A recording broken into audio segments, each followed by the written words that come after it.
Jack is a great guy. He's written a fantastic book. Everybody's talking about it. Go get it. And he's been my friend right from the beginning of this whole beautiful event. And we're going to turn it around and make our country great again. Amen.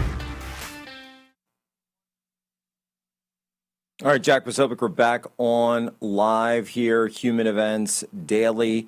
And here's what we're getting out from, I'll just read a couple of the headlines on Ukraine, Russia. So Russia saying Ukraine is not interested in long-term peace. The Guardian, and you know, of course, take it with a grain of salt, but the Guardian saying Trump is stepping back from Russia and Ukraine peace talks for now, according to their sources. Reuters coming out and confirming what I said, 2 days ago now in the White House press briefing room. They're saying, by the way, I love this. Reuters claims it's an exclusive. I said this in the press briefing room 2 days ago. They're saying Putin's demand to Ukraine, give up Donbas, no NATO, and no Western troops. Interesting, because pretty sure somebody said that in the White House press briefing room a couple of days ago, but that's all right. That's all right, Reuters. You can have your fun. Europeans back Zelensky in Washington, et cetera, et cetera. People are talking about slow walking it now. So let me go back to Tony Schaefer here. Lieutenant Colonel Schaefer, you know, what we're talking about in terms of this military situation is really the onus isn't on the Russians. The onus is on everyone who wants peace, because the Russians, I think, have made it pretty clear that if they want to hold this conversation with Ukraine, they're doing so on the battlefield and certainly every night. And they're not holding up. They hit this factory last night, and people are arguing about what exactly it was, but apparently with some U.S. ties to the company that was involved in the defense sector there. We know, of course, the U.S. has been supplying weapons to Ukraine since the very start, so there's no surprises there. But it really seems, though, that, like I said to General Flynn, it's much easier for the Russians to walk away from this than it is for us and the Europeans. Well, that's the issue. The Russians will insinuate a military solution unless something else is acted upon. And they will not be acted upon. They are acting. And this is where I think Putin, and Jack, you were there. Look, Putin showed a great deal of respect to President Trump. I think it's absolutely correct that Putin would not have invaded. I think Joe Biden opened that door by saying that we, the United States, would accept a limited incursion. Well, that's kind of what happened. So I think at this point, it's going to come down to the power of personality and trying to put these guys in the same room. And the other thing that happened today is Zelensky, basically, it was, I think Lavrov said that the Russians believe the Russian-speaking provinces need to be Russian, and they would accept that. That's an acceptable outcome. And of course, Zelensky immediately vetoed it, saying, no, everything is Ukrainian, then they will speak Ukrainian. So that's part of the problem. So again, I think there's nothing the Ukrainians have left other than bluster. And and again, I agree with President Trump. We need to do something to stop the unneeded death. People and Ukrainians are dying, Jack, on a daily basis for no good reason. The war is over. And I think this is where we have to find a way to force the Ukrainians to understand putting your people forward in their 60s and under 20. Yeah, it's not a good look, and it's not going to gain them anything militarily. And I hope President Trump can make that point. Well, and I'm also looking that Professor John Mearsheimer is out again, and he's been saying this quite a bit lately, but he's out again in First Post right now, saying that he doesn't think that a deal is possible, not from the U.S. and Russian side, but again from the Ukrainian and European side. He says that the two countries are poles apart, talking about Ukraine and Russia. No compromise acceptable to both sides is in sight. And even though President Trump has made these incredible diplomatic flourishes, his personal diplomacy is not going to substitute for hard military realities, and says that ultimately this conflict will be decided on the battlefield.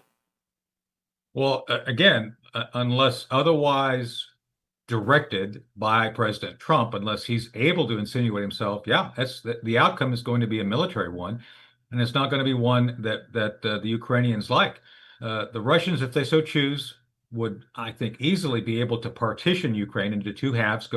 Once they're done with the current line of contact, they could go all the way up to the Dnieper, essentially forcing a partition. And then there's Odessa. Odessa is something still that the Russians would like to have. And if I were the Ukrainians, I'd thank my lucky stars that they don't have it yet. And of course, the Europeans want to put boots on the ground into Odessa and some other places. Again, Jack, I think the Europeans are way out of their league. The Europeans, I think, have been the biggest deterrent. That meeting that you attended with the president and Putin should have happened 3 months ago, but it was because of their obstinance and unwillingness to be reasonable. I think it delayed it to this point. Given if you leave it to them, they will delay it another 3 months, and I don't think Ukraine has 3 months left to go.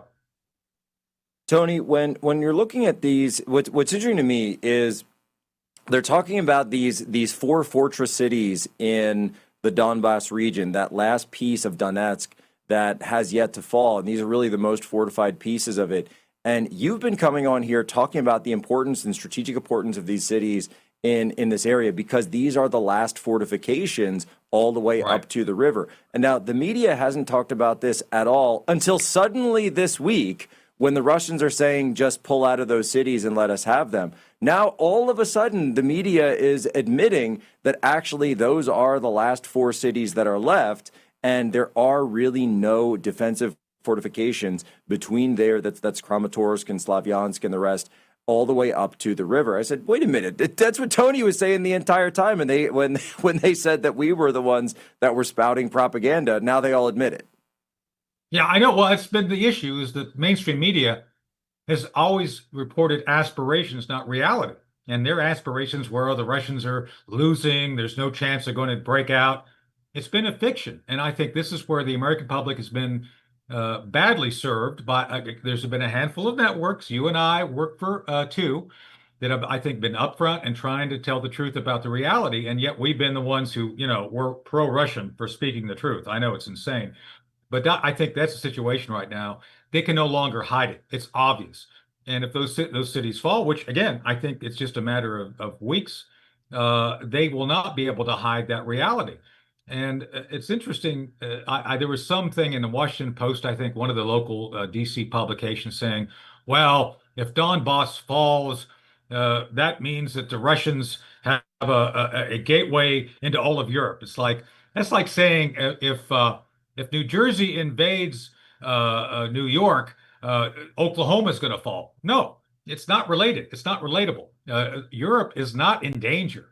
Europe is in danger by poking the bear without being prepared defensively to do anything about it should the bear decide to do something. That's the insanity of this, Jack. Again, if you just look at the numbers and the current readiness status of every major European nation, France, Germany, England, Italy, they don't have any capability to actually do what they propose that they would do, which is be an actual 911 boots on the ground deterrent against Russia.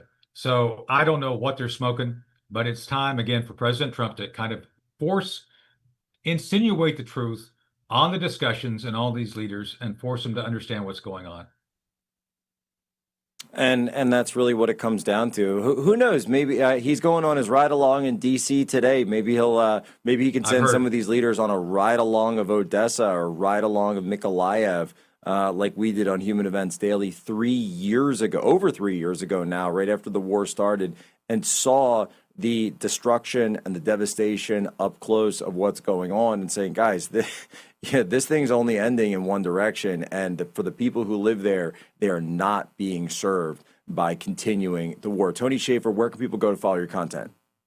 Let's check me out on Twitter X. I'm monetizing my account, so you'll be able to get special content. And Jack, you're going to be invited to come on. We're going to do some stuff on 9/11, which I think you may want to participate in next month.